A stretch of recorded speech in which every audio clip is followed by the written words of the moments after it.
We are back on the Rational Boomer podcast. Today is Wednesday, and we have a regular guest on, Old Soul, show favorite.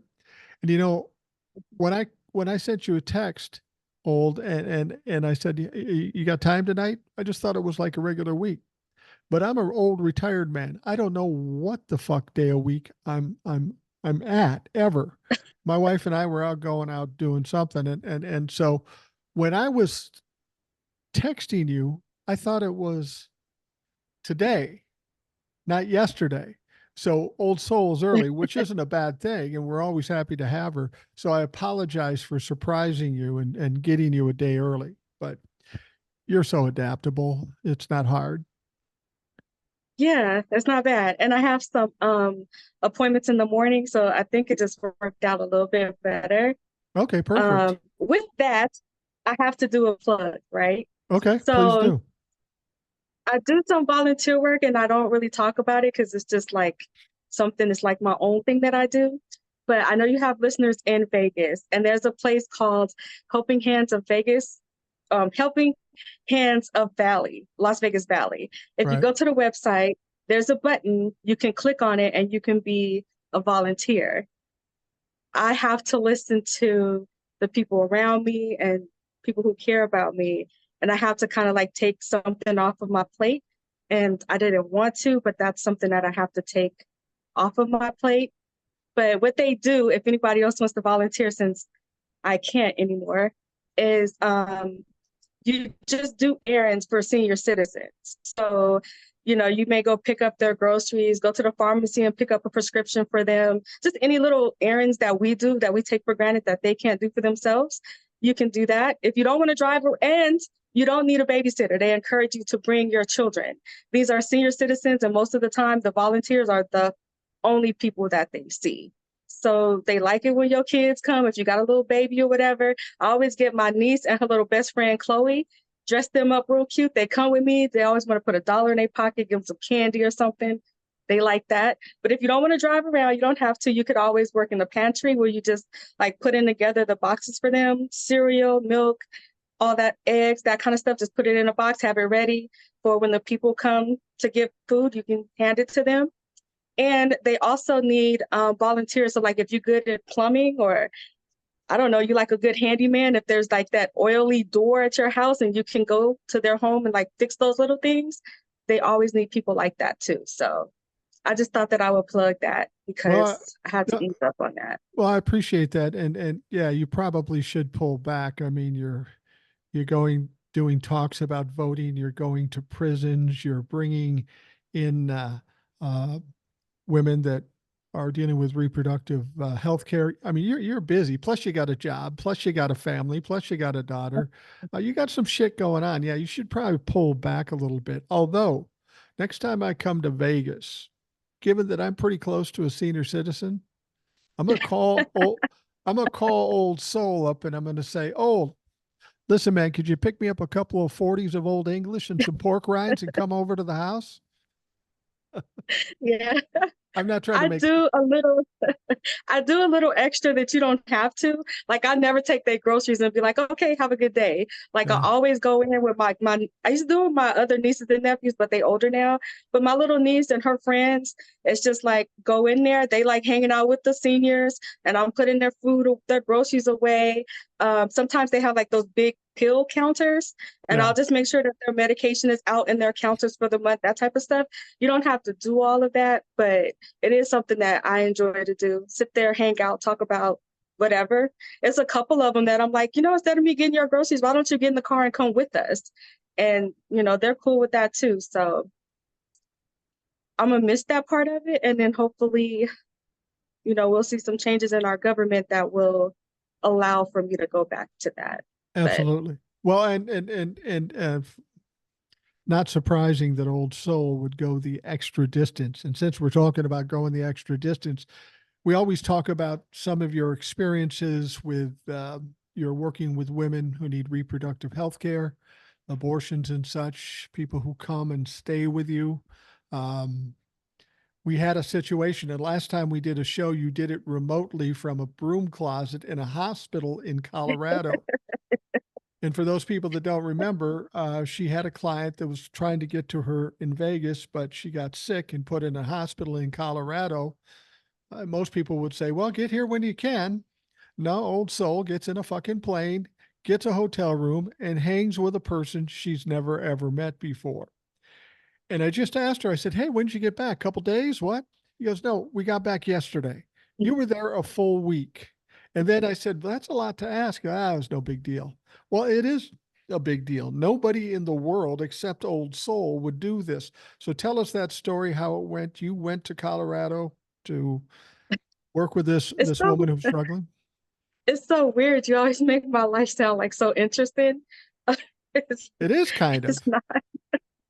But she's a kid, you know, she is a kid. And her just being in another state that she's not familiar with by herself was not something that I was okay with. I told you before we came on that my honey got me tickets to Crime Con, and that just so happened to be the week that I had to leave. So, but I do have two good friends that got my tickets and they had a good time. But she was really, really sick with her condition. Like she was really, really sick. And then the crazy part about it is you're talking about me. This girl went back to work today. So she went Wow. back to work, both of her jobs. Um, we got her medication situation straightened out. Luckily, when her cousin went to get her things, she had the forethought to get her medication. And then at the hospital, we got her on her mail order and she got like her 90-day supply. So she's not going to need medication for like 6-7 months or something like that. Well, So that's she good. is good on her medication. You know, she's doing good health. So yeah, they don't really have a lot. And one of your listeners, I'm not saying no names, reached out and this girl was like crying, but like a happy cry. And I had to keep telling her, like, there's more good than evil. Like, where you come from, that's not good. That's them taking something that's supposed to be good and twisting it. You didn't deserve what happened to you. Your cousin didn't deserve it. You guys didn't do anything wrong. The only hiccup was when she left, her parents, they reported like her debit card missing. Oh, And wow. so it was like a block on there, which was crazy because she had less than $1 in there anyway. So it didn't really do anything. And I immediately went into I know how to dodge people because I was stopped for a while. So I'm like, we need to call and put blocks on, like, seriously, we need to put blocks on you guys' credit reports. Anything that's being mailed to your home, you need to go paperless. There's no need to get it anyway because everything's done online. So we was just going through boom, boom, boom. And I was just like in action, just doing everything. And she was like, oh, but this is like these are my parents. And I had to like kind of get out of that mode and realize for her the emotional side of it. But I just completely stopped doing all that stuff. And I went into like, these people are not going to find y'all. And I got all that stuff done, but I did have to like slow down and give her time to work through it. But Now yeah, they off the grid. you kind of went over it kind of quickly. You said you got contacted by somebody, an email that's a listener to the show, and they offer, and if I remember right, they offered to donate some money to the situation. Mm-hmm. Did they end up doing that? I mean, Yeah, she wow. did, and she was really grateful. Now, she took like pictures of everything she had, and she emailed it back to that person, like, "Hey, because of you, this is what I got. This is what I got." And she wouldn't have been able to have like that if the other person didn't help. And I think they exchanged emails in there a couple of times, and yeah, and that just kind of reinforced what I was telling her. You know, there are people out there who they're good people. They'll be there for you to listen, to lean on, to lend a helping hand. I know where you're from. It, they don't really put it like that. They try to make it look like the outside is bad, like liberals is bad, blue states is bad, people who don't vote for Trump is bad, whatever. So they Right. look at it as like an unsafe place, which the world can be unsafe. You have to be careful. But at the same time, it's not like this doom and gloom, evil place that the church is telling them that it is. Right. Um, yeah, and I know who it was. Also know who it was, and I'm not going to embarrass them by saying their names, but we all know who they are, and we appreciate them, and that's says a lot about the community. You know, old souls willing to get in a plane, go to a different state and stay for a week. And this emailer extended a hand and offered some money to this woman. And that says a lot about the community we have here. Those are the kind of people we have in this community. And I'm proud of that. I'm just an old guy talking in my living room. And if we can encourage people to help out, I mean, you're like a helper on steroids, because you do shit that even the best people would go, yeah, that's a little far. But since we're talking about your situation, we have to ask about the ongoing saga of the wild child, who's no longer with you, is down in Arizona Yeah. now. I'm guessing you hear from her at least once a day. And how is Yeah, I that talked to going? her. How is that going? She's doing good, and she's doing really good. When she graduates, she wants to go into the Air Force, and so Good. she has a mentor from the recruiting center that like kind of keeps her on track. And she took my advice, like, keep this girl busy and she will be okay, but give her a minute and she might get into something. But she's working. She has a job at KFC. She has her mentor thing going on. She was thinking about adopting a puppy, but then she was just like, no, because then I'll have to leave my puppy when I go to the Air Force. So she's Right. like thinking long term now, when before it was just like, what's going on today? That's all she cared about. So Right. that's pretty cool too. Yeah. And she's on track to, she passed, they have these there's like a test that you have to take when you are leaving homeschool and going into public school. So it's like a placement test to place you, whatever grade you're in. And she finally placed that grade level, so she can actually start as a senior when she goes back to school. Oh, So perfect. Perfect. Yeah, that's great. And that's a testament to you, old soul. You did a lot to take this girl from one spot to another spot and get her on the right track. And you should get a lot of credit for that. Now, is there do you have another client that's in town that's staying with you yet? I should have, yeah, I should have someone on Thursday. However, I have my mother and my TT that wants to kind of like help out. And I don't know how hands-on I will be, but as much as I can be, because I need to, get some stuff done and look after myself a little bit. But they know I'm not going to turn around no girls, no women, none of that. I'm not turning that down. So they were like, all right, we'll be there this week. So I'm getting the that's how impression. that's going to work. I'm getting the impression, old soul, that your family has been watching you spin around like a whirling dervish, doing everything for everybody. And I got a feeling that your family said, "Now, hold on a fucking second here, old soul. You gotta live your life, and you've got to focus on yourself a little bit." So they're kind of forcing the issue now. Yeah, I was getting like super lightheaded when I like stood up, or just like tired. But then at the same time, not being able to sleep, which was weird. Even with like medication, I would get like 3.5 hours, like sleep, like in a deep sleep. And then I would just like be back up. And I think part of it is because the medication is like a time release. So even though I'm like up and I can't sleep, the medication is still releasing. So I'm thinking that's where the dizziness is coming from. I don't know, but I'm getting all that checked out like this week. And I let go of the volunteer that I was doing with the seniors.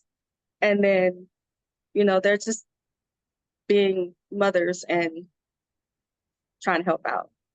Well, I guess the best advice they probably gave you, and I'll give you, take some time each day to relax. I mean, you said I always make your day or your life sound more interesting. Do you want to hear about my day?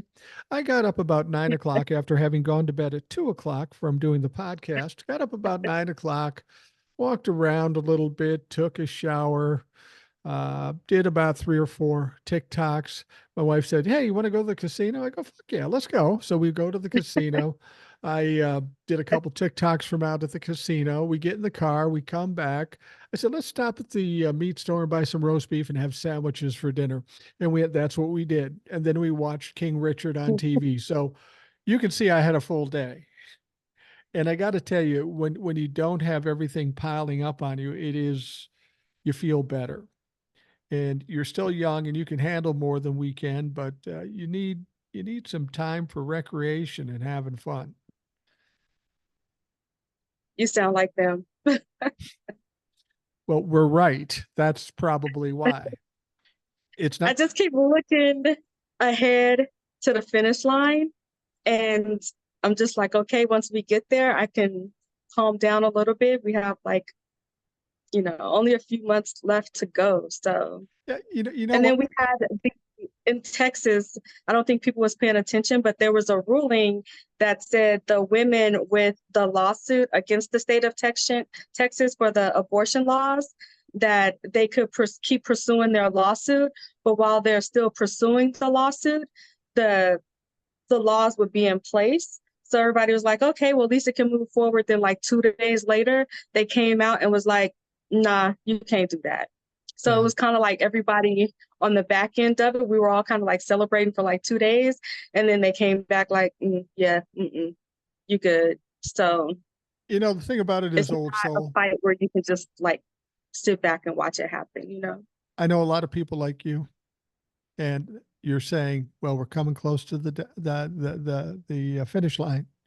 We'll get through that election. We'll get Biden back in. We'll get the Democrats in the House and the Senate. Then I can relax.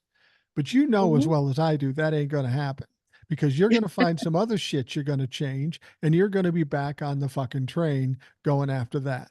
Right? That's probably what's going to happen. I mean, I think if people want me to shut up, then they need to do what they need to do in November. if there's no more stuff going on, it's like, okay, I'm going. Well, see, and It's that's the that simple. and that's the problem. Nobody wants you to shut up. People love hearing what you have to say and how you say it. So that's not going to help. People are still going to want to hear from you and have some insights. So, let's talk about what's going on in the world, since that's the finish line, and we're all working hard to try to keep Donald Trump from the presidency, and of course the Democrats from any kind of office that we can kick them out of. Um, we heard a story about Donald Trump. Now, you brought it up earlier before we went on. Donald Trump's got a world of problems. He's been found guilty of 34 felony charges. He's got 3 more trials coming up. He's got lawsuits. He's got money problems. And then we hear this story come out of ProPublica that said apparently the Trump organization and the Trump campaign have been paying witnesses at crucial times, grand juries and shit like that. He's been paying them. Now, I'm sure you know this, but that's fucking illegal. That's witness tampering. What was your thoughts when you heard about that? I don't know how anybody could be surprised at that, but you look at the desperation of the Republican Party when it comes to finances, because I was telling you about Herschel Walker. He had $5 million left over from his campaign. He did something to the Republicans for like $500,000. He paid some bills, some child support, whatever, and now he's left sitting on $4.3 million. And so Republicans, they go to him and they say, hey, we've spent all our money paying Trump's co-defendants in Georgia, and you are running in Georgia, so we need that money. Since 2021, they spent $1.9 million on the people that's left so that everybody is not flipping. So what they say, hey, we'll pay your legal fees, we'll pay for this, we'll pay for that, just don't flip on Trump. So they have no choice but to pay these people's legal fees, because they know when they don't pay these people's legal fees, they're going to flip on Trump, right? So they're spending all their money paying Trump's co-defendants. Herschel Walker is sitting on $4.3 million of their money, and they only have like $500,000 left in Georgia. And Herschel Walker is like not answering his phone. He filed his FEC paperwork, but that's all he did. And apparently, whatever loopholes he's working through, the Republicans can't do anything unless he gives them back their money, which it's kind of like that's what they get. You went and you took this man from another state. You brought him to Georgia. He's not even from that state. You knew the character that he was when you ran him, and you didn't care because you thought that you could just pander to the the black vote because he was an athlete and he was black. That didn't work. And now y'all want y'all money back. Herschel Walker is not a character type of person that cares about the Republican Party, America, none of that stuff. He got his money. He cool with that. And I mean, they can't really file complaints and make a big fuss about it because they don't want that out in the world for people to talk about, especially in Georgia right now where they are hurting for money. They don't need to be hurting for votes. They don't want people to think that, you know, Republicans can't handle business and all that other kind of stuff. It's too much up in the air in Georgia. So Trump is paying off witnesses, paying people's legal fees to keep them quiet. And Herschel Walker and other grifters, they just sitting on their money. They not, you know, there's only so many small dollar donations that you can get from his base. Those people don't have it like that. I read a story the other day. A woman said that she's on a fixed income. Her child is disabled. And they were like rearranging their finances so that they could donate to Trump once he got convicted. So it's like, how much money are you going to be able to get from this woman? Like, there's just not enough there for you to tap into. And the people who do have money, they see Trump as a losing ticket and they're not giving the way they used to. Right. And the money they do have, it goes towards his legal fees. Well, imagine the surprise. You recruit corrupt, criminal, unsavory fucks to be your candidates. And then when it's over and they lose and they have your money, you expect them to be decent people. Well, surprise, motherfucker, that's not how it works. You hang with unsavory fucks, you're going to get fucked yourself if that opportunity arises. But this is what I've said about the Republicans. They don't think beyond the end of their nose. Now, I know how you think, old soul. And if I was, and how I think, I'm a little more analytical about stuff. But if I'm going to support somebody and I know they're not a good person, I will try to look beyond that and see how might this fly back in my face. And if I see it fly back in my face, I won't do it. They clearly didn't do that. They just thought they could put him in, he would win, and it would be all rainbows and fucking unicorns. But it didn't work out that way. It seems like a lot of that isn't working out that way for Republicans these days. Yeah, there's no contingency plan. No. Which, if you live in reality, you're going to have that plan. So it's, well, what if this happens? Like, what if Trump is convicted? What if Herschel loses? Like, we need to be prepared for a plan B. And they only had a plan A because the people that they put in positions of power, they're not thinkers. They don't have strategy. And honestly, I think that that wouldn't be such a bad idea if you had the right people around you. But they don't even surround themselves with capable people that will give them advice. They're surrounding themselves with sycophants, pretty much. Right. And so when these little hiccups happen, there's no plan for if that happens. And I think that they're seeing it now. I just don't think that they are suffering enough to want to change it. Not yet, not yet. And, you know, they really can't change it with Donald Trump. As bad as it looks for Donald Trump, as bad as it's going for Donald Trump, like you say, they don't have a plan B. If they don't have Donald Trump as the nominee, there's going to be a bunch of Trump-fucks that don't vote at all, and that will fuck up all the down ballot people. But of course, because there's no money, that fucks up all the down ballot people. This is going to be a horrific election for Republicans. The Democrats have every advantage, and the Republicans have every possible disability. This is unprecedented. No party and no candidate has ever been a worse party or candidate for an upcoming presidential era election. And still, people will say, "Oh, he might win." He's not going to win. He can't fucking win. There's no money. He's going to prison. He's got no money himself. And the people on the down ballot are going to be going to the cupboard, and the cupboard is bare. So where's the money coming from to carry on a campaign? I saw Ken Buck doing an interview with, I think it's Jon Stewart on The Daily Show last night. Okay. And the first thing he said was, well, Donald Trump is not a Republican. No. He said that.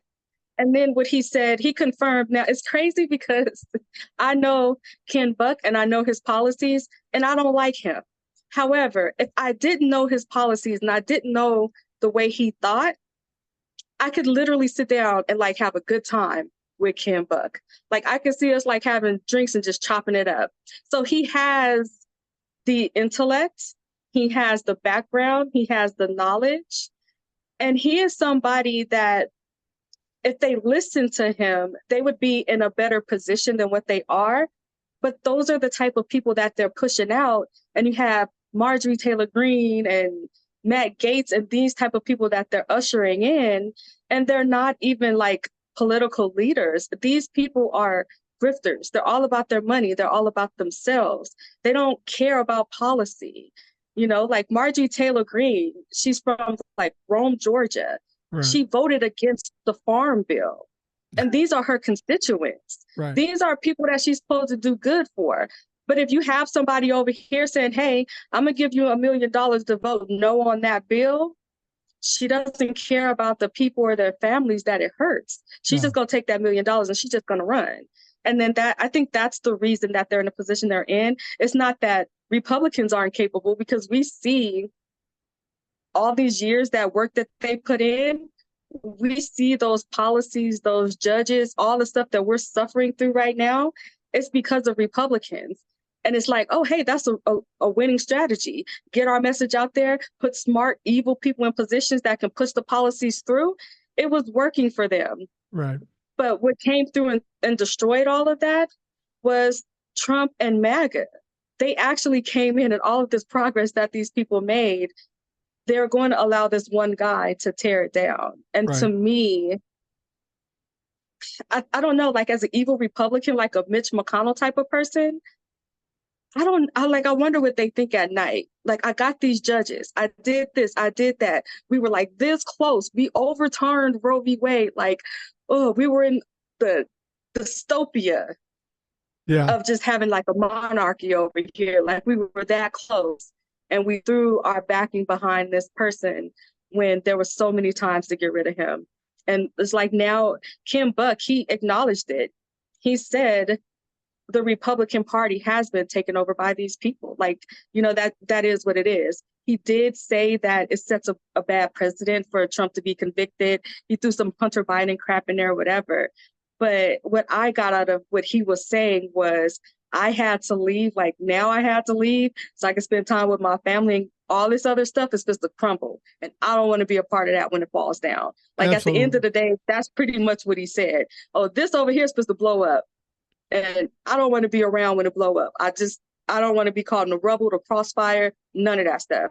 So I think the people like Kim Buck who did leave, they can literally see it burning down to the ground. And they had the sense to run out of the burning building. Absolutely. Absolutely. And somebody that doesn't have the sense, I don't know if you've seen some of these. I've seen some interviews with Marjorie Taylor Greene recently. Now, that bitch was crazy in the first place, but she is losing her shit. I believe in God and this is fucking bullshit. I mean, she doesn't even know how to talk like a representative. But she is freaking out, and she should, because the normal people don't like her. The MAGA people don't like her. Donald Trump has thrown her under the bus. I mean, it's just Marjorie Taylor Greene. Even if she gets reelected, she's going to have no control and no power in the House once the Democrats take control. She's going to be inconsequential. And frankly, I don't care if she gets beaten. I'd rather have a dumb, inconsequential person in a Republican seat than somebody that had some wherewithal. And she's running up against a farmer who half of the town just like loves and enjoys. Yeah. I don't know how much of a chance he stands as a Black man in that area. Yeah. But I do think she has to be feeling some type of pressure. Because the thing is, when you are running unopposed or you have weak competition and you're a good fundraiser, you could do whatever you want. You can vote against the farm bill. You don't have to go out and meet your constituents and have real town halls instead of just having a room full of MAGA people cheering. Like, right. You don't have to do that. But when it's a local who's a farmer and the people like him, and he is out there saying, what has she done for the farming community since she's been in office? Like, I will drop out of this race if you point to one thing that she did. Yeah. And nobody can point to anything. I mean, she has to be feeling that pressure. Like, I'm in DC because I have to cover for Trump. I have to do all of this type of stuff. So even if she did want to go back to Rome and campaign and talk to her constituents, she can't do that because her loyalty is to Trump and the people that's giving her dark money. So while she's leaving them hanging, there is somebody there with boots on the ground trying to make up that gap. So I think that is getting under her skin. I think she's never gotten over bad built butch body. I think she's never gotten over that. And then to top it off, it was nice to see Dr. Fauci retired because you could tell he wasn't as politically correct as he normally is. No. He was just kind of like going back and forth with them. And I don't think that they expected that. They expected him in his official capacity for him to be politically correct, for him to, just try not to banter with them. But he came with the smoke and they wasn't expecting it and they couldn't handle it. And they didn't have the facts on their side. It's just, you're taking conspiracy theories and you're trying to put it up against facts and science, and it just doesn't hold. So I think she was just frustrated that it didn't go her way. Yeah. Yeah. And let's talk about that a little bit. They had a couple days ago, the Republicans in the House caused Dr. Fauci to come in and testify. I don't know what they hope to accomplish. I mean, the big part of COVID, I always say this COVID's over. I know COVID's not over. It still exists. It will always exist. But the era when we had shutdowns and the serious problems, that part is over. I don't know what they hope to accomplish. They're just grasping at straws. They're trying anything they can to taint the Biden administration. And they just keep getting embarrassed. They were embarrassed with Dr. Fauci. And then yesterday, they brought in Attorney General Merrick Garland.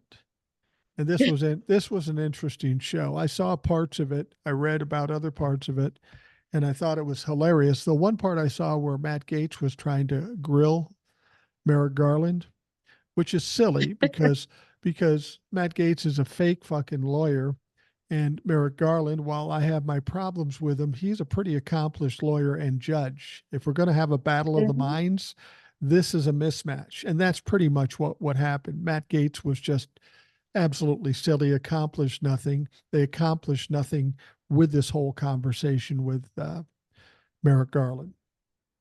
You know what was funny? Jim Jordan, he didn't do much better than Matt Gaetz. That's all I can say. No, I agree. Jim Jordan tried to cite case law, and he's looking at a paper and he's reading it. And Merrick Garland, off the top of his head, without looking down, without beating an eyelash, he said, no, that's not what the case law was. It was da-da-da-da-da-da-da-da, and it meant da-da-da-da-da-da-da. And what can you say to that? When you are misinterpreting case law that you put out there, it's crazy. I've been around the wild child too long, but the sovereign citizens say the same thing. They will pick one sentence out of the Constitution and say it means all of this stuff, and there's no context around it at all. Yeah. And Merrick Garland was just letting him know that's not what the case law is. That's not what it said. That's not the circumstance. And they couldn't handle that. They could not hang with that. I think with Dr. Fauci, the sad part about it is there's an elephant in the room, right? And the elephant is Donald Trump was the president at the time when we had the most deaths related to COVID. Right. He is responsible. So you want to sit here and say Trump was the president. He was in charge of everything. He did nothing wrong. He did everything perfectly. Yeah, 1 million people died on his watch, but somehow it's Dr. Fauci's fault. When before Trump left, he gave Dr. Fauci an accommodation. So on his face, it was going to just not hit. Yeah. I don't even think the base was there for it. And we all know it was performative, but even the base was kind of like, you might want to stay away from COVID. Because you can't sit here and say Donald Trump is not responsible for COVID. He's only responsible for everything that happened before COVID. But everything during COVID, he's not responsible for. But then you hold Dr. Fauci responsible for it somehow? Well, it don't even make sense. And the thing about it is when I was talking about this on TikTok, I said, okay, you want to have a hearing with Dr. Fauci. When are we going to have the hearing regarding Donald Trump and the Republicans telling us that COVID was a hoax, that did absolutely Yeah, nothing, that said the masks don't work, that said the vaccine was going to put chips into your arms, the people that were responsible for over 1 million people lying? When are we going to have that fucking hearing? Because that seems to be far more important than whatever Fauci did. And, they're trying to divert. right. Yeah, we did horrible shit, but Fauci, what about Fauci? It's ridiculous. Now, I want to go back to Merrick Garland. He was on the hot seat yesterday, and Merrick Garland, as you said, handled Jim Jordan pretty well. Um, but I have to bring up one guy that I really like in the House of Representatives. His name is Eric Swalwell. He's he's Well, yeah. yeah, he's a less goofier Moskowitz. He's pretty cutting. And I just want to tell you what he said here because I think it's hilarious. And he's kind of channeling Jeff Foxworthy, the comedian, and you'll see what I mean here. He says, "Guys, I'm starting to think you are in a cult. This is your right, but it's not your responsibility. I promise you, that's not what your constituents want." He says, "So if you believe in states' rights, except when a jury in a state convicts your nominee for president, you might be in a cult. Mhm. If you claim you back the blue, but you want to defund the police when the police go to your nominee's house to retrieve national secrets, you might be in a cult. If you're supporting a guy whose felony convictions prevent him from getting security clearance, well, you might be in a cult. And if the guy you're supporting for Mhm. president has felony convictions that prevent him from going to Argentina, Australia, Brasilia, Cambodia, Canada, Chile, China, Cuba, Dominican Republic, and so on. Now, as he was talking, uh, the Republicans were getting pissed, obviously, and they tried Yeah, to get his words stricken from the record. And Jim Jordan didn't even want to fuck with it. He acted like he didn't hear him and just moved on. So it's all in the record. And yeah. I love seeing Moskowitz and Swalwell and the others just rip these people apart and embarrass them. This is their show. They're trying to embarrass Joe Biden, but as I say, every time they do, they just fucking embarrass themselves.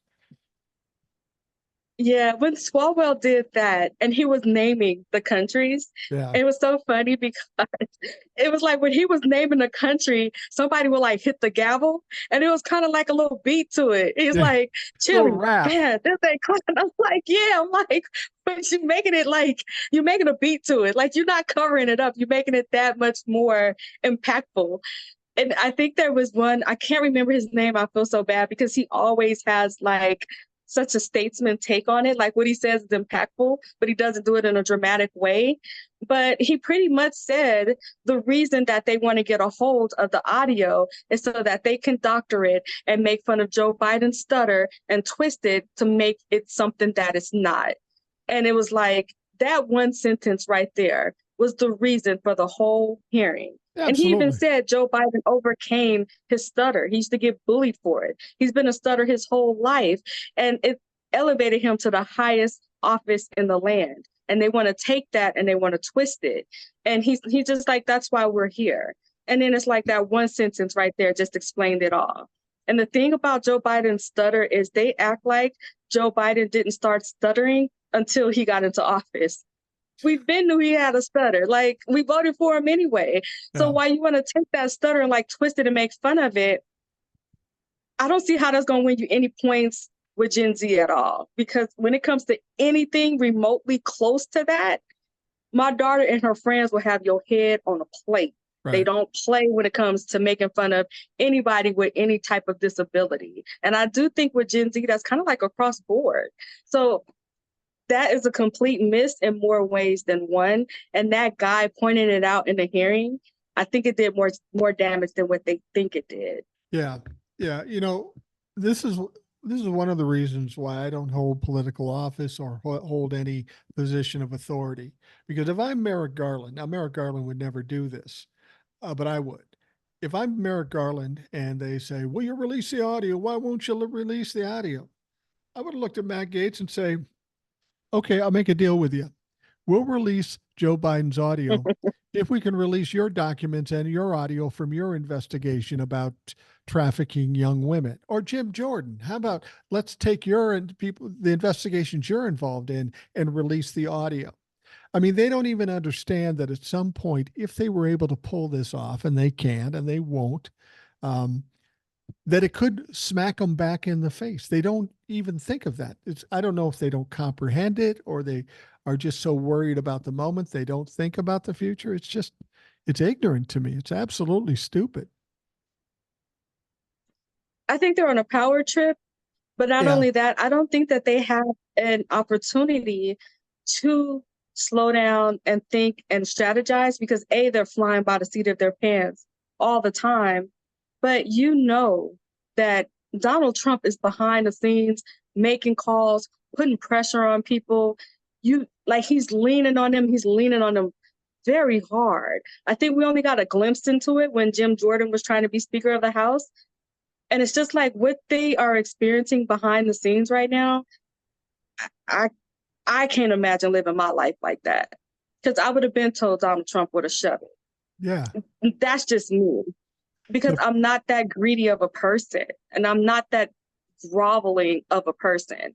It's more to life than whatever power that comes with dealing with somebody like that. And if that's what it takes to get power, I don't want it. But you and that kind of have to have character to say stuff like that.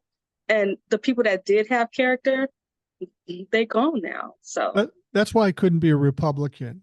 You talk about listening to Donald Trump. My wife will point out that I don't listen to fucking anybody. So I could not be a Republican because I wouldn't listen to shit. Um, that's what we got in common. yep, there you go. That's why Old Soul and I are on the same wavelength here. None of us listen to shit, and we think we know what we're talking about. Fortunately, we do some research and we feel pretty confident about what we say, as opposed to just getting emotional and freaking out and stuff. Um, so so we have the two hearings, and we still have a lot of time before the convention or before the election. Now, here's the other thing. We're going to take a break here in a couple of minutes, and maybe we'll think about this in afterwards. They've got to come up with ways. Republicans have got to come up with ways, strategies, or plans to try to win this election. Clearly, having Merrick Garland and Dr. Fauci, that didn't work. Trying to impeach Joe Biden, that did not work. It's just um, they're constantly coming up with these wacky, crazy ideas that is the hopes that they can do this. Now I forgot what the fuck I was going to say. They got another one coming up. Um, they want to, well, first of all, they want to figure out a way to delay the sentencing. That's not going to happen. They're talking about trying to get the gag order taken off of Donald Trump now that the trial's ended. The gag order still stays on through the sentencing. A lot of people are saying, no, don't take the gag order off. Don't take the gag order off. I have a little different take to that. And I'm saying, go ahead, take the gag order off because everything that happens up to the sentencing will have some impact on this judge. And this judge is already pissed off and disgusted with Donald Trump. Why not let it fly? Now, people have said, well, we've got to keep the jury safe. Donald Trump doesn't know who the jury is. They haven't revealed the names to him. They haven't done it. So No. I think the jury will be fine. What do you think about the gag order? Leave it on or take it off? Mm. It's hard because it's a catch-22 because when I look at it, it's kind of hard to not think about the people that it actually would impact. Listening to Merrick Garland talk about the FBI and just police in general, how they're being targeted. I Right. think anytime that you can quail that, especially when it comes to the public, like we didn't sign up for this, like Right. I don't sleep at night. I'm going to help. But at the end of the day, I didn't sign up for this. I Yeah. didn't sign up to just like see tragedy all the time. And I think anything that we can do to keep that out of the general public, just our psyche, he's going to be toxic anyway. So I don't think just giving him carte blanche to be as toxic as he wants to, just to give the judge a reason to incarcerate him. Because it doesn't matter, he's going to appeal it anyway. So it's not like he's going to jail tomorrow. That's just not going to happen. So when I think about the public as a whole, I don't want to see that, because I know that it will impact people and it will affect people. When the verdict was handed down, the first thing MAGA said was, we need to go after that judge and his daughter. She didn't have nothing to do with it. And then they were trying so hard to find out who the jury was, just so they can dox them and harass them. Right. So we can do anything to just kind of like quail that. That's where my mind is. And Trump, his comeuppance is going to come. I'm holding fast to my belief that once he loses the election, it's going to be some incredible Hulk blows that's just thrown at him, and he ain't going to be able to block them.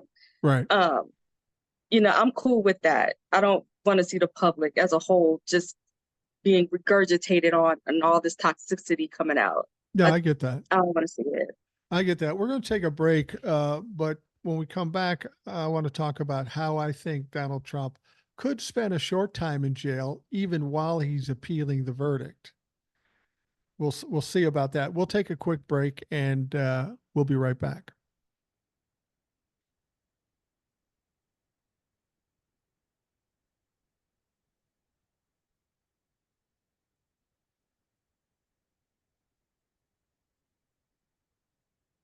We are back on the Rational Boomer podcast. Old Soul is with us. Always a pleasure to have Old Soul with us. We're talking about Donald Trump's 34 convictions and the upcoming sentencing. Now, I don't know if you heard this story, but U.S. senators, Republican senators, are whining and crying and trying to message to Juan Marchand, the judge.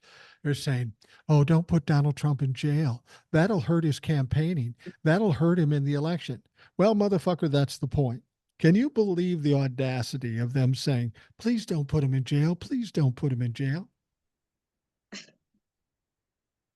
I just feel amazed sometimes at them, because they pick and choose when it's states' rights issues. Yeah. When it comes to women and young girls forced to carry rapist babies to term, that's a states' rights issue. We ain't got nothing to do with that.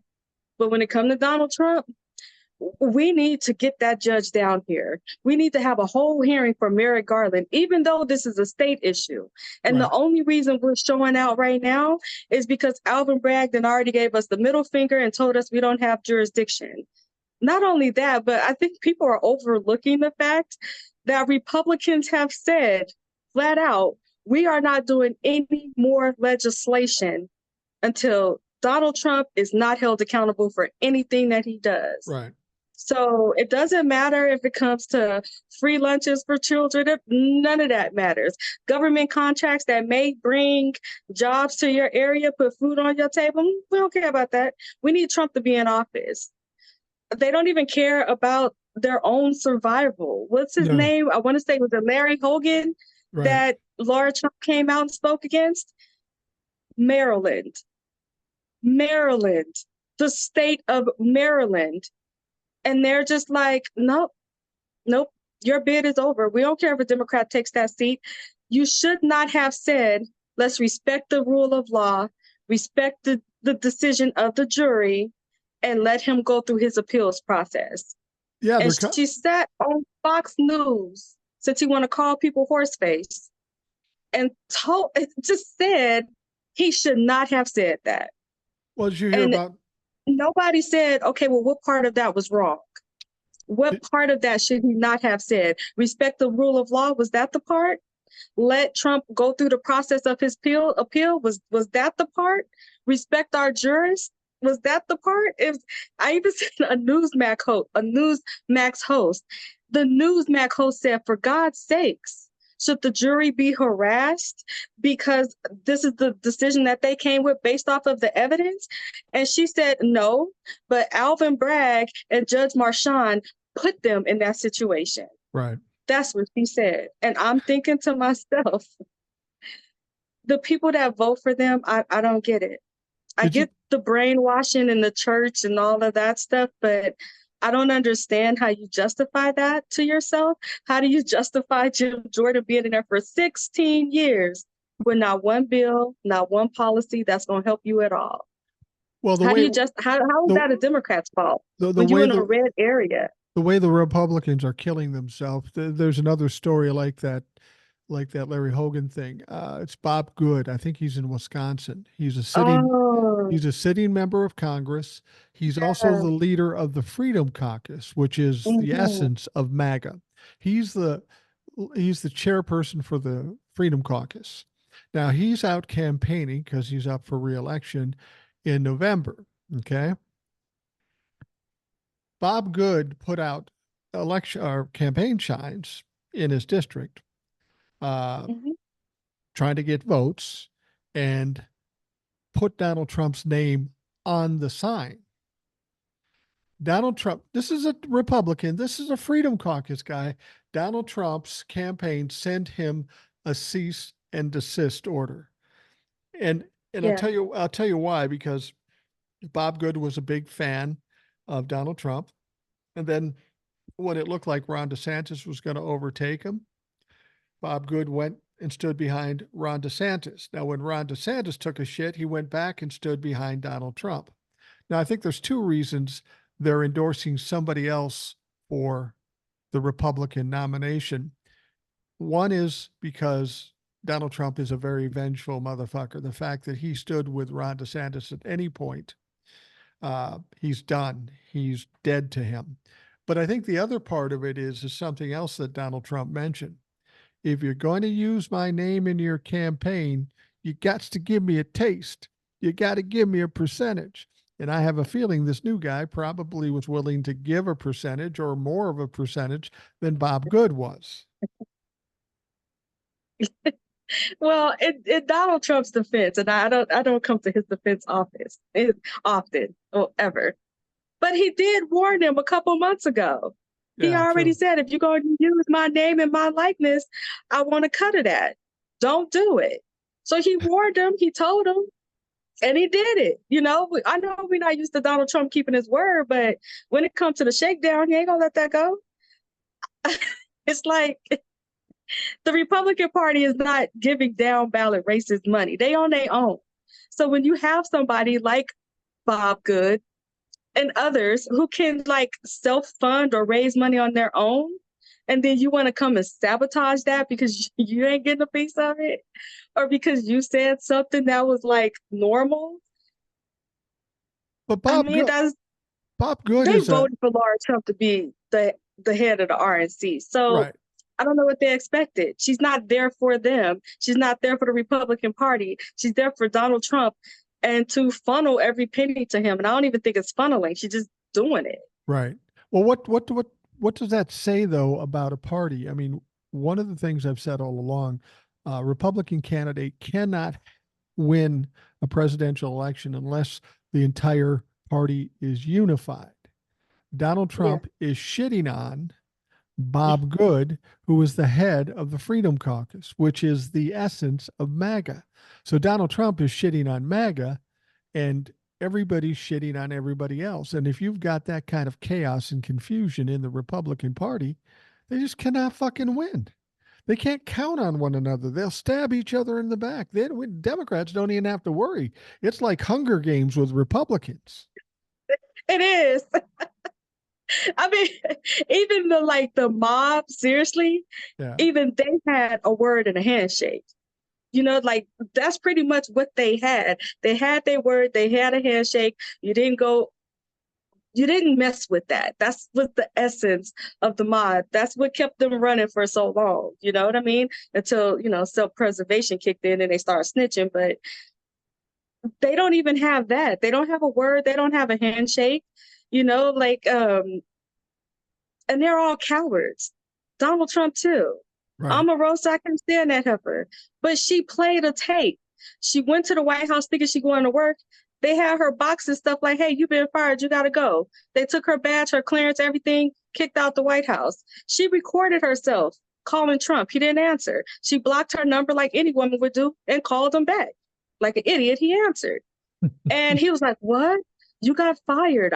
I didn't know about that. What happened? Who said this? Who said that? I'll get to the bottom of it. She ain't never talked to him again.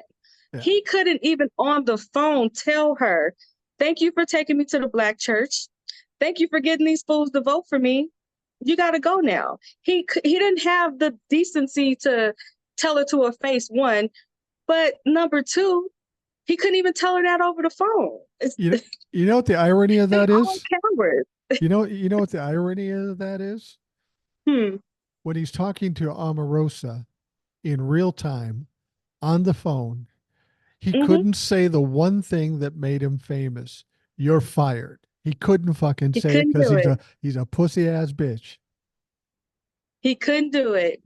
And this heifer is on tape with two other Black women.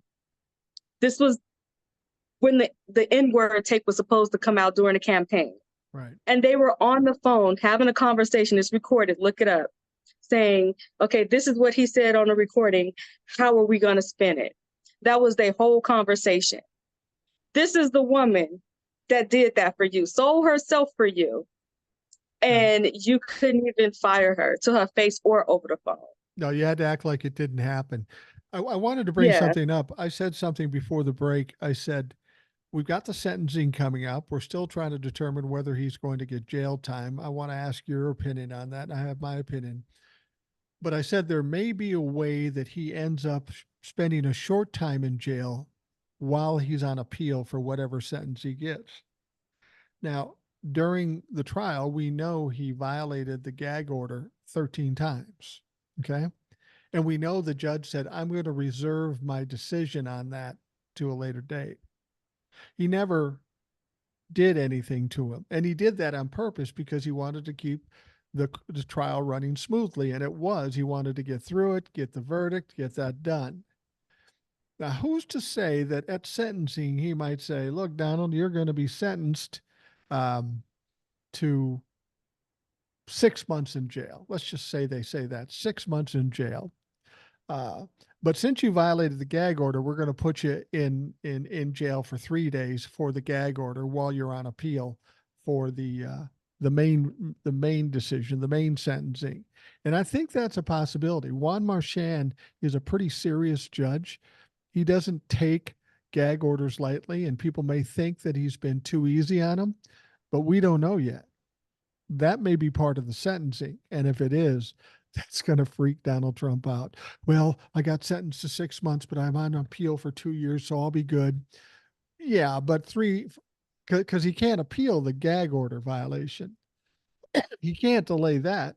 The judge said, yeah, why don't you go cool your heels for 2-3 days and see how you like it, in preparation for your long stay. You know what I thought? I know it's not going to happen, but in my mind, I would just love to see this happen because it's like for Donald Trump, it would be torture. And it's just like prolonging it and dragging it out. Right. So like out here in Nevada, like let's say, you have a job and you have a family and you have children, but you got to do time for something stupid like a petty theft or you ain't paid your parking tickets, whatever. They'll split your time. So instead of making you do 6 months in jail, you'll be out during Monday through Friday when you go to work and you're taking care of your family. But then on Friday night, when you get off work, you got to go to jail. And then they'll release you Sunday night or Monday morning. And then you split it. I don't know what it's called legally, but you could just split it. Right. In my mind, I would love to see Donald Trump have to split his time. Like Monday through Friday, he's like campaigning, playing golf, whatever it is that he says it's his job. And then every Friday he has to like go to jail and stay in there until Monday morning. Like, I think that would be torture to him. Like every Friday, just knowing he has to go do this and his phone is going to be taken and he can't talk to nobody. He can't whine and complain. I would just love to see that happen. I don't think you're going to get any jail time. However, I do think that Judge Marchand is going to give him rope and let him hang himself with it. That's what I think is going to happen. He's going to put conditions on it, whatever his probation officer recommends. I think he's going to do that. I think Trump is going to immediately violate that. And then I think Judge Marchand is going to be like, yeah, I gave you a chance. You ain't know how to act. So this is what we got to do. And I think the Secret Service is prepared for that. Yeah. I think he's going to get, everybody says not everybody, but a lot of people say, oh, you'll never get jail time. But there's a lot of factors to consider. They're saying he won't get jail time based on what they know from history. And as I've said before, we've never seen anything like this in history. So you can't compare it to anything. But Yeah. over and above the crimes he committed, people say he's a first offender. Yeah, but he did it 34 fucking times. That's a little different. That's so habitual nature. And then it has to do with, his behavior in court, which was horrendous. He showed no respect to the jury, the witnesses, the judge, the prosecution, even to his own lawyers. He has no remorse for this, and None. he cer- None. he certainly is at a risk of repeating these crimes. He said as much. So, with that Yeah. taken into consideration and a serious judge, it's hard to imagine they don't put him in jail at least for a short time. I wish they would to protect us, Yeah. but I kind of have to just not look at that anymore because we're in a position to where they can protect themselves, but they're unwilling to. So if they're unwilling to protect themselves, they're not going to protect us. I think that he will get whatever his probation recommendations is, and I don't think he's going to follow through or do what it is that he's supposed to do, and I think he'll end up in eventually. I just don't think he'll start off with a sentence. Well, once we get through those other trials are much Mhm. a different situation. He gets one Yeah. conviction in any one of those trials, he's definitely going to jail. There's really no option to it. Donald Trump will ultimately end up in jail. And as I've said about this Manhattan district, him being in jail isn't the win for us. The convictions are, because we can see what the convictions are doing. People are stepping away. Independents, 49, 50% saying, I can't stomach him. I'm not voting for him. 15% of Republicans say, I can't vote for him. And just those two bits of data tells you that Donald Trump cannot win the presidential election because he needs a unified Republican Party and he needs some independents to vote for him. And he's losing them. So there's no way he can pull together enough votes to win the election. But you know what proves it? That one poll, I can't think of the name of it, but they actually went back to the same people and asked them if they would vote for Donald Trump after they took the poll the first time. And then they went back after the conviction, and those people's minds were changed. I'm trying not to follow the polls like at this moment because they seem reactionary. Like everybody is reacting to what's going on. So I would just rather it play out a little bit and then see what people are saying. But I do think that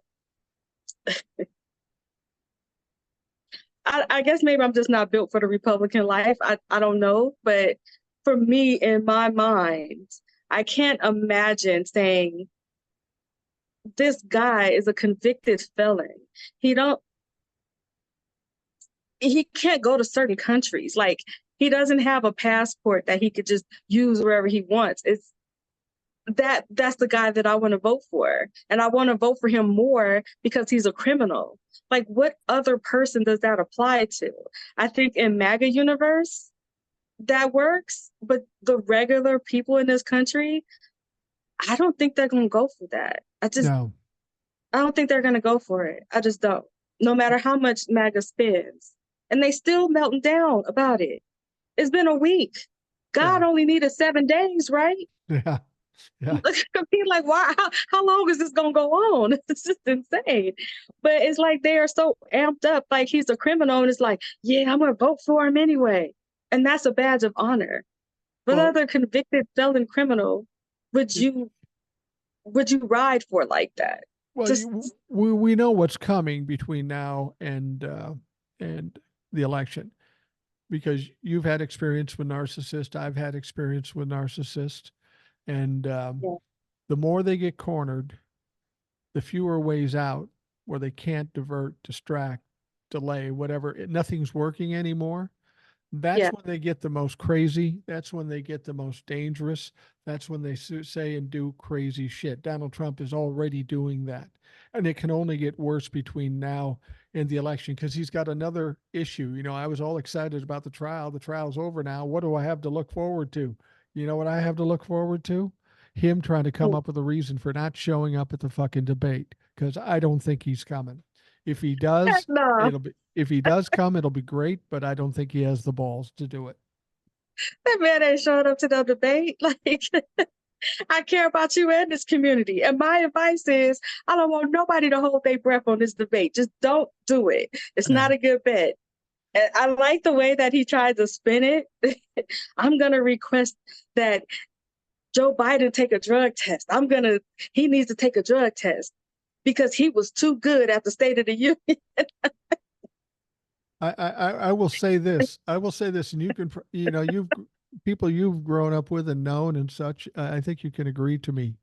At no time in the history of this country has anybody that is a cocaine addict been called Sleepy Joe.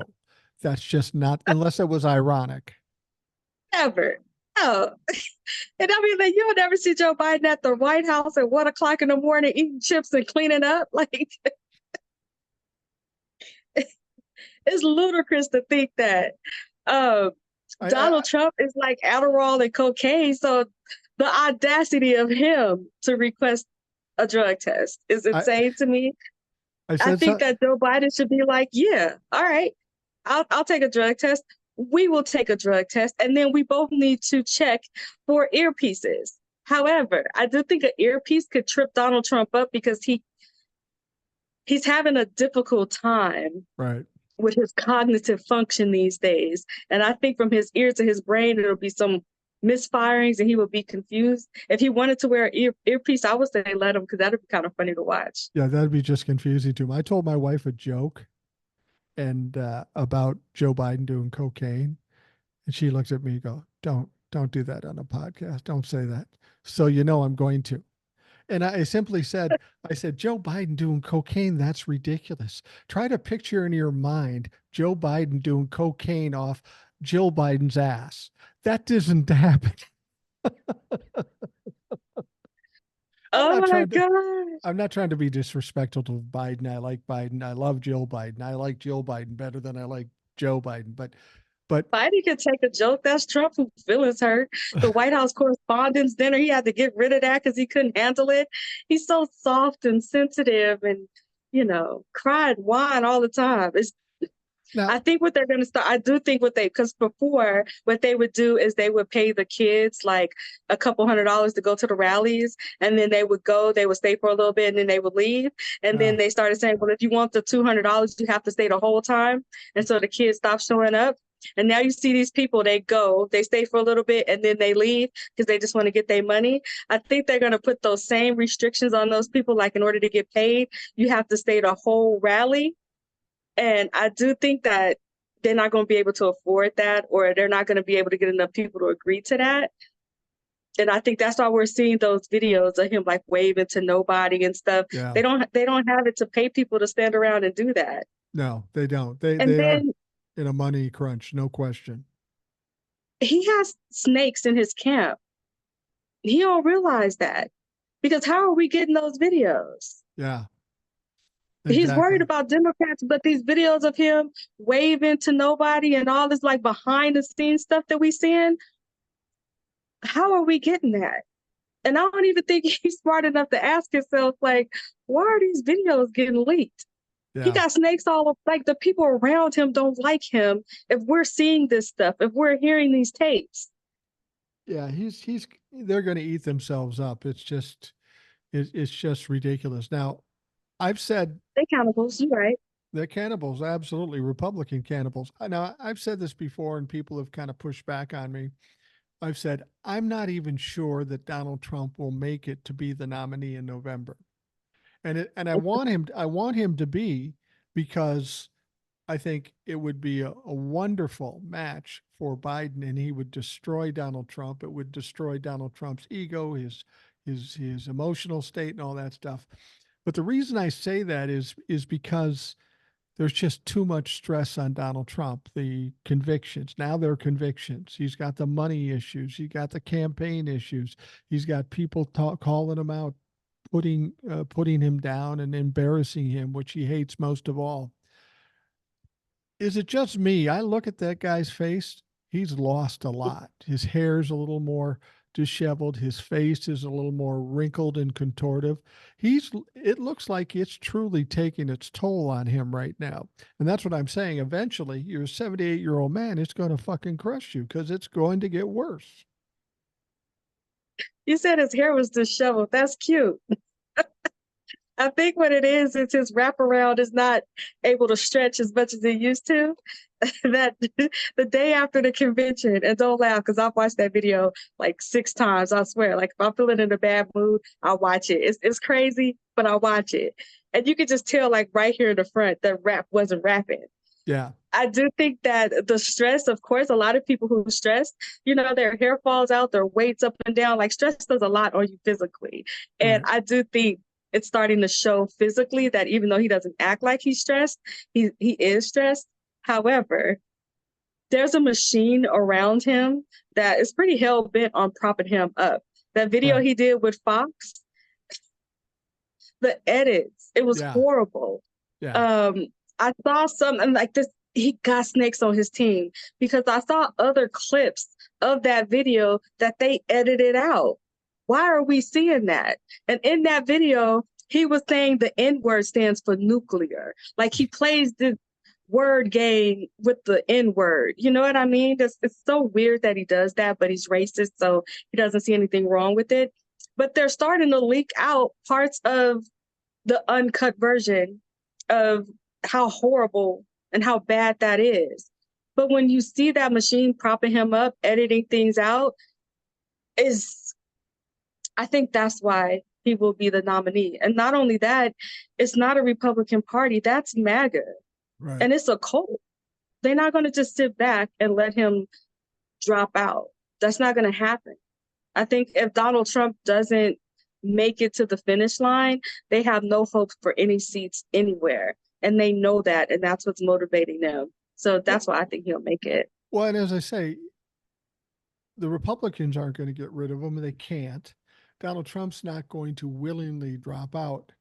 I'm just saying if there is an emotional or a physical breakdown, which is conceivable with a guy of his age and of his health conditions and his habits, he could end up imploding or doing something.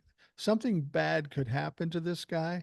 If anything bad's going to happen to somebody, it's going to be a 78-year-old man in his physical and emotional condition with the world falling on top of him. A 35-year-old man be hard to handle that. If it wasn't Donald Trump, I would have felt bad. I saw that video that DJ TJ put out, and he was like sitting at the table and he's like talking about my dad or whatever. And you can see Trump in the background. His eyes was glossy. You could see on his face, like he wasn't there. And his son was like propping him up for the little clip that they made. And I would have felt bad if I hadn't read Mary Trump's book, because that is exactly what Trump was doing to his father when he was suffering from dementia. Right. And it was so weird to see him sitting there, glossy-eyed, not really knowing where he is, whatever little word he said, like he was barely able to get that out. And his son is using it to get clicks and views on social media. Like, this is your father. He's sitting there, look at him. Something wrong with him. And you got the camera up in his face. Like, that is the most cold-hearted-ish I have like ever seen. When that's your own, he was a lousy father, but you ain't got to put him out there like that. Right. But I do know that that's karma for what he did to his father. But to me, it's sad to see him like that. I think for regular people, it'll be a little compassion there. Like, that's what he get, but that's still sad. I think MAGA will see when he is crumbling, they'll see that as a weakness. Yeah. I just think they won't recognize it until after the fact. Right. Well, Donald Trump had occasion to say in his past and recently that he thought he looked like Elvis Presley. And I'm a huge Elvis Presley fan. I love Elvis Presley.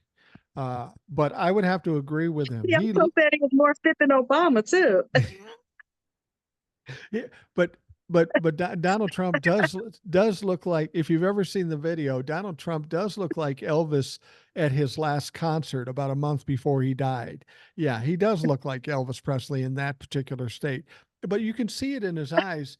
after he came out of the sent or the verdict, you could see him. He didn't have the electricity. He didn't have the stamina. He looked defeated. He looked in bad shape. Yeah, And that can only get worse over yeah. time. When that gets in your head, it doesn't go away, especially with somebody like Donald Trump. The stuff that the people around him has to tell him to keep him from losing it, and the stuff that he has to tell himself. I'm like, physically, like, what could you ever beat Obama at? Like, other than a pie eating contest, but not a pie eating contest, like a French fry eating contest or something, Like, Yeah. yeah, you got him beat on that one. But it's just kind of like, it's literally a delusion. He has to live in a delusion because dealing with reality, he gonna check out Yeah. and he ain't going to the upper room. So I do think that he has to, like the girl that goes around, I don't want to call her a girl, that woman that goes around and prints out the articles about him, Yeah. like when they're praising him, the articles that he reads, how he goes through and crosses out the bad things and only keeps the good things. He knows the truth, but he is not going to deal with reality in that truth. And the people around him, they just enable it. On top of that, he got snakes, and I think the snakes, they want to keep him going because there's no way they're not getting paid under the table for this leaked footage and stuff, right? Right. So Right. I do think that there's people around him with a lot of motives to keep him going, whether it's money, whether it's clout, whether it's a job or whatever. There's people around him that's motivated to keep him going, but not for him, but for themselves. Like, I need to get paid $100,000 a year to print out articles. Of course, I'm going to prop him up. So I do think that it's a lot of selfish people around him. I think that's what's going to keep him going. Is these people are going to keep propping him up. You know, He ain't going to get it on his own, but he got help. you don't want to kill the golden goose, and it's almost like having a freak show. Yeah, Let's keep the freak healthy so we keep making the money. But pretty much. you talk about propping him up. And I don't even know if you remember this movie because it's probably older than you, but it's starting to look like with them propping Weekend him. at Bernie's. Weekend at Bernie's. Yeah. I knew you was going to say that. I seen Mi- that movie. Mr. Trump, what do you think about foreign policy? Well, we're talking about it's almost like that. I mean, it's pitiful how incompetent, uncommunicative he is. He talks a lot, but it's so scattered and it's so Yeah. disjointed. I don't know how somebody stands with him and isn't embarrassed by watching what he does when he's in front of the microphone. It's just the speech after getting the verdict, it was all over the fucking place, and he said nothing. He's just flailing. He's flagging here, and it's just not going well for him. Well, he did let the world know that Democrats don't want you to have your cars. That's true. I was like, where the heck did that come from? It was so weird. I think that some of the stuff that I think that he is so, like, his supporters at this point, they know that he lying. They just here for it. Yeah. And the stuff that he says is so outrageous when he says that, you know, insane asylums like Colombia, I think that was the country, like 75% of their crime rate went down because they sent all their criminals and mentally insane people into America. Yet our crime rate went down too. So you mean to tell me they were stone cold criminals and out of their mind in Colombia, but when they got to America, they were just great citizens? It doesn't make sense. These people know that it doesn't make sense, but Donald Trump does serve a purpose for them. And so it's like, we can ignore all of this other stuff just as long as we get whatever it is that they're trying to benefit from it, which And, is, and it's by pretty sad because people don't realize the propaganda and the lies on a lot of the stuff that they say is real world consequences. right. And I don't know if they just don't know or they just don't care about some of the stuff, but it's pretty bad. And by the way, Donnie, you can talk all the love for Colombia, but you can't go there because you were convicted, motherfucker. Nope, can't go there. Can't go there. Okay, I got a question. How do you think And I think about this every time I hear him speak, and I hear his son speak. I think about this. How do they excuse the fact that Donald Trump and his sons, they literally hate America? His son just came out and said, my father got a convicted. We are a third world S-hole country. America, that's us. Right. Donald Trump, we are a nation in decline. We suck. Everything is bad. Everything is horrible.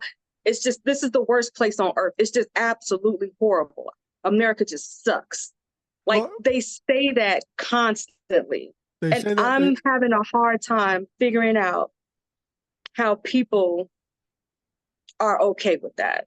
well, I'm surprised people are okay with that. But what you have to understand with Donald Trump and his family and his hangers on, I don't know if they really hate the country or they really believe what they say, because we know they all lie pathologically.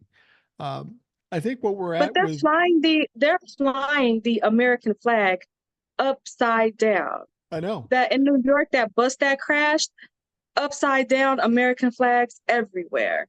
right? I drove I by a don't house know today. how that happens. I drove by a house the other day, yesterday. My wife and I saw it, and they had a flag upside down. It's absolutely ridiculous. I think what happens Really? is, yeah, in Minnesota, for fuck's sake. But, but I think what we're dealing with Donald Trump and the people around him is they know what's right. They don't care what's right. They are willing to say anything to win and get their way. Donald Trump has done it for years. He'll say anything to substantiate whatever he is trying to put across. And that's the insincerity of this whole thing. You can't trust Donald Trump or any of the people around him to tell you the truth. They may think this is a shithole country, and that's fine. But like you say, the problem isn't Donald Trump and Don Jr. The problem is the people that listen and believe it. And I'm convinced that these people have been absolutely hoodwinked and gaslit, and they just refuse to be wrong. You know, my wife works at an airport for an airline, and there's certain guidelines when you come to get on a plane. It's not like getting on a bus. There are rules and regulations to get in, and you have to get there 2 hours before the flight leaves. That's what they recommend, and that's good advice. I always do it. My wife always does it. And at the 45-minute mark, they shut the flight down. And the reason they do that is because the bags that you have with you are going to take that long to get to the plane. And you can't be Yeah. separated from your luggage. Not to mention the fact you have to go up through TSA and you have to get there in 45 minutes. And if TSA is long, you're not going to get there. So when they get past that 45-minute mark, they say, hey, you missed the flight. Well, the flight's not going off for another 40 minutes. Yeah, but there's preparation and you have to be there. And they get mad and then they blame the customer service or the airline. They fucked up. They came late, but somehow it's the airline's fault. That's the same thing with Donald Trump and his followers. They think everything should go their way and they don't care about anybody else. In fact, if they can infringe on somebody else's rights just so they can get what they want, that's all that matters. We're dealing with a bunch of spoiled children, incorrigible children. And that's really the problem in this country. We got some fucking immature, stupid people, a lot of them. I get blaming other people. That's like, they are like the ultimate victims in their mind. For whatever reason, they've been persecuted. For whatever reason, they're not being treated fairly, whatever. They don't like where they at in life, and they couldn't get the job they wanted because they must have gave it to some Black man because of affirmative action. I get Yeah. that. I Yeah. don't understand it. It's stupid. It don't make sense. But I get their mindset when they do that. How do you go from, we need to bring the Pledge of Allegiance back into the school, Colin Kaepernick taking a knee and not standing for the national anthem? Oh, he got to get up out the NFL because he's a traitor to this country. How do you go from that to an upside down flag, and America is an S-hole country and a nation in decline, and it's the worst place on earth to live because of one man. Right. Like, how do your mind go from this? Now, like, this is not even victimhood. This is, I don't like this country. The flag is upside down. Like, you gonna turn your back on the whole, like, you can't blame it on somebody else. You can't say you're a victim. You can't complain about your circumstances. You can't do what you always do. It's the whole country now. Your flag is upside down outside your house. Yeah. You okay with the Capitol getting stormed? Like, I was asking my daughter about it, and she was like, well, you know, like, I know this don't happen overnight. Like, they had to, like, I guess they have to be walked up to doing a January 6th. And once they get done with that, it's not that much of a gap to get to an upside down flag. Right. But I don't understand it. Like, I don't understand people with the American flag on their trucks. People were saying we need to bring the Pledge of Allegiance back into the school.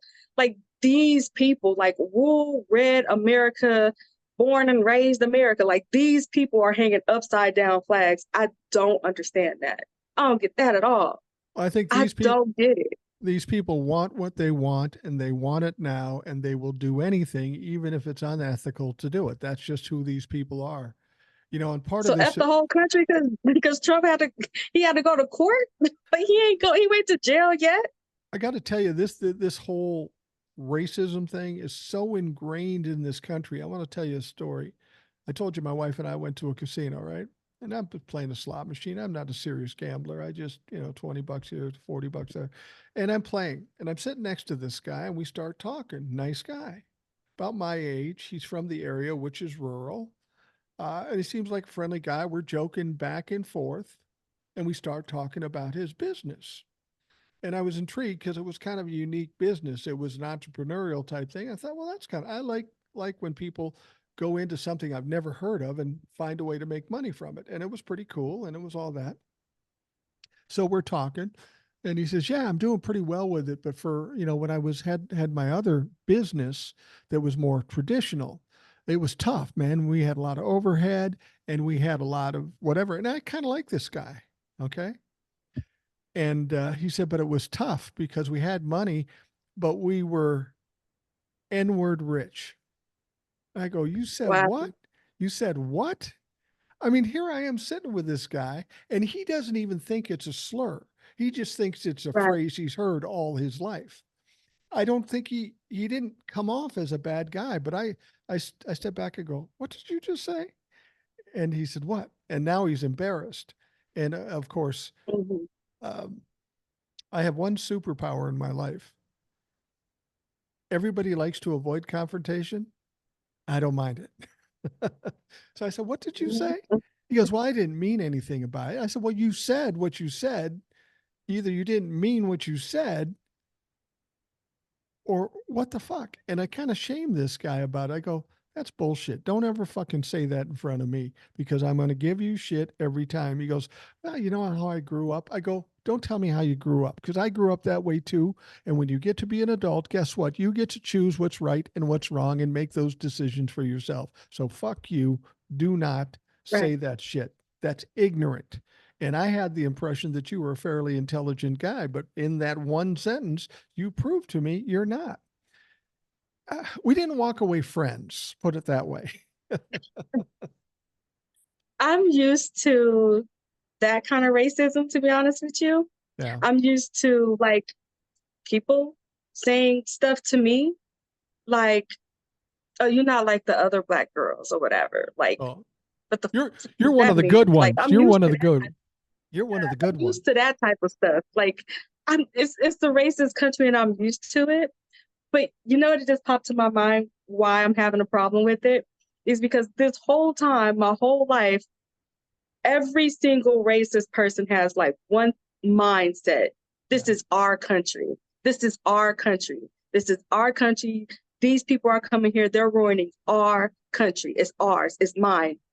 Everybody else, it's not yours. It's mine. Right. So you go from this is my country to it's an S-hole country. It's a nation in decline. Right. So it's just kind of like,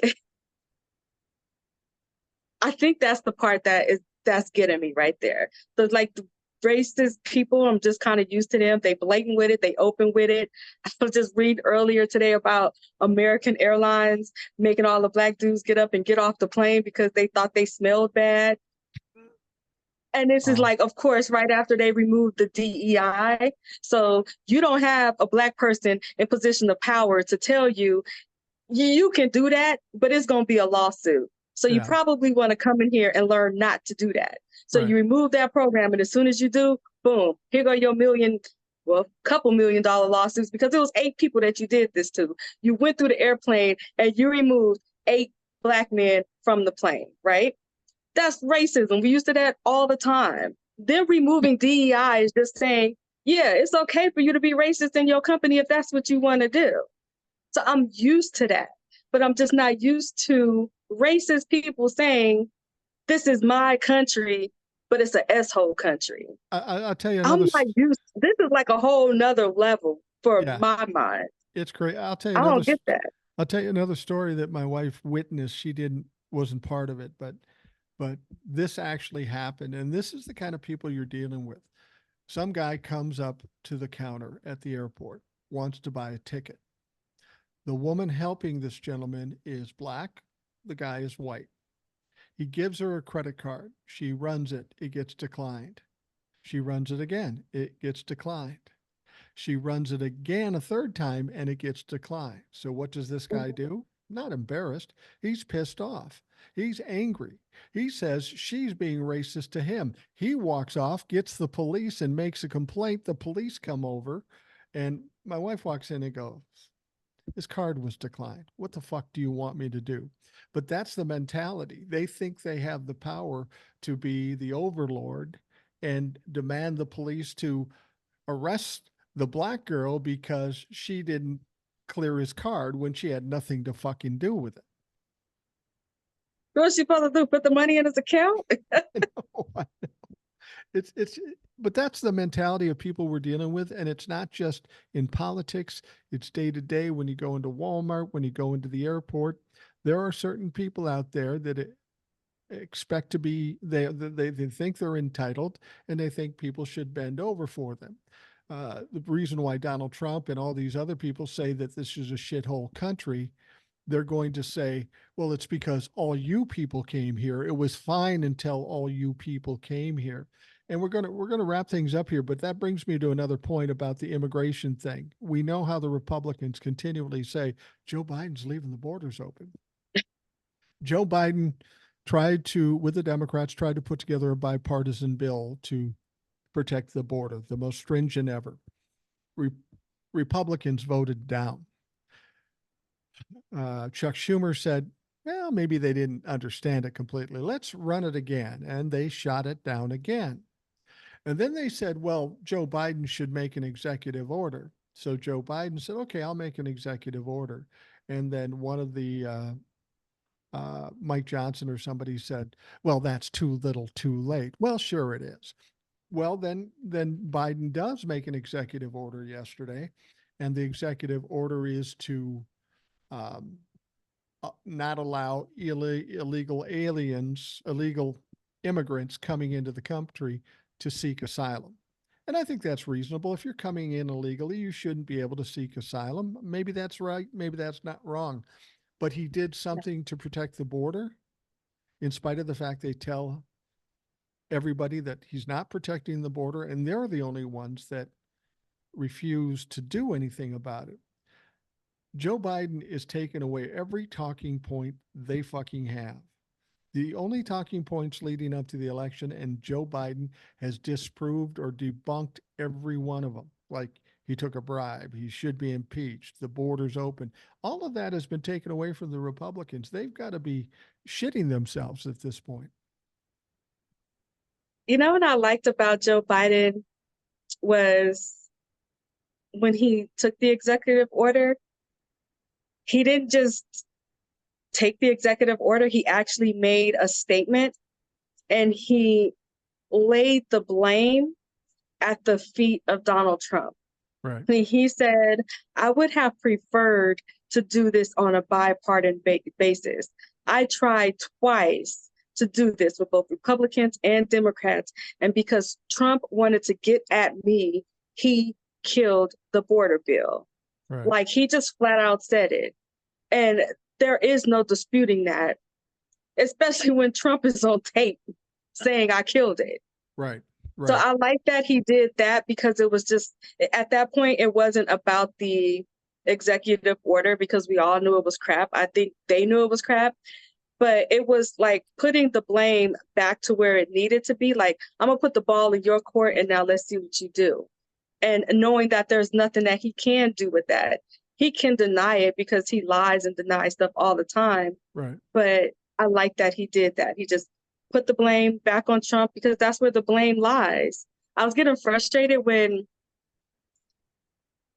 Donald Trump did that interview on Fox News, and everybody kept talking about, he said that he never said lock her up. His supporters did. Like, blame your kids, blame your supporters, blame everybody but yourself. And I was like, why is that the talking point? We didn't hear the other stuff that he said, that a second term, he would completely get rid of the Department of Education. Right. The endangered species, they was going to get rid of that. Regulations, we're going to get rid of that. So people are not going to have clean drinking water anymore. The railroad that we just seen, the East Palestine Railroad that crashed, Right. is going to be more of that. And he said that he was getting rid of these departments, but everybody focused on the fact that he said, I never said lock her up. And Right. then I just have to come to terms with the fact that it's not about policy and it's not about facts right now. It's about what's going to get people's attention. And I think that Joe Biden saying Trump, he didn't want to do it. So Right. this is the reason why I have to take the executive action. And I think when he did that, he shifted the conversation. And not only that, but it was able to grab a headline. And everything else he said, even though it was profound and it should have been reported on, the important part made it into the headline. So that's what I liked about it. Once we had the convictions, everybody was saying now Joe Biden needs to start talking about Donald Trump, call him out for his convictions. And everybody was wondering if he would do that. Well, yesterday he did do that. He mentioned the convictions. And this is what he needs to do. And he needs to hop on that horse and fucking ride it into the ground every day. Donald Trump is a convict. Mm-hmm. Do you want him as your president?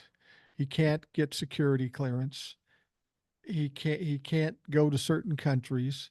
He can't even fucking vote in some states. So I was pretty happy when Joe Biden stepped up and started talking like that. It's about time.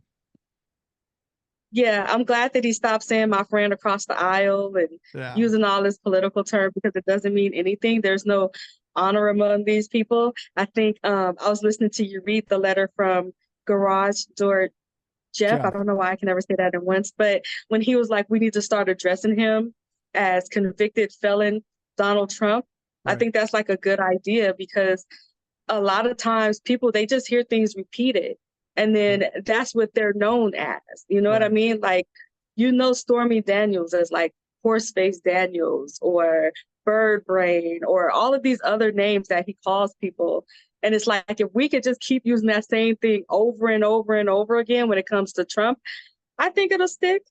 Just convicted felon Donald Trump. And it's true. He's convicted and he's a felon. He ain't been sentenced yet, but he still got I think that inmate number transfers from state to state. I know he got an inmate number in Georgia. I got to look up his inmate numbers. Well, maybe print them on a T-shirt or something. I will tell you, repetition works, because prior to doing TikToks or this podcast, nobody ever called me Rational Boomer or just Boomer. Nobody. I never had that as a nickname. They called me a lot of other shit, but that wasn't one of them. And repetition does work. It sinks in, it ingrains itself into people, and that's what they do. All right, Old Soul. I was going to say something about Eric. When you asked him about Eminem. I don't listen to rap music like that, but I agree with you 1,000%. You're not going to get rid of Eminem.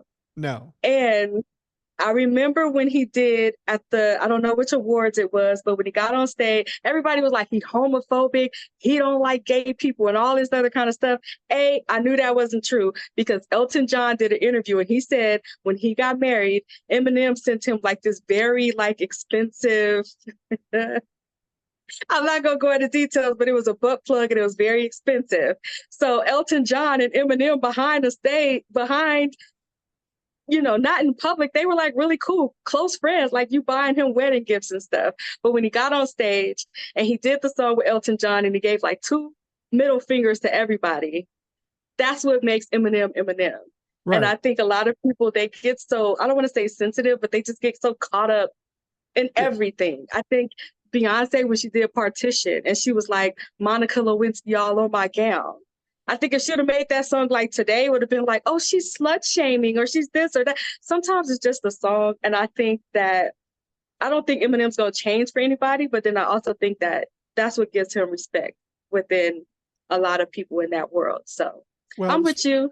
Yeah. I can't believe you let an out boomer do you when it comes to Eminem. Like, well, I'm gonna have to hit you up, but we got to talk about that. Well, I tell you what, he has the special sauce, and that special sauce is he don't give a fuck.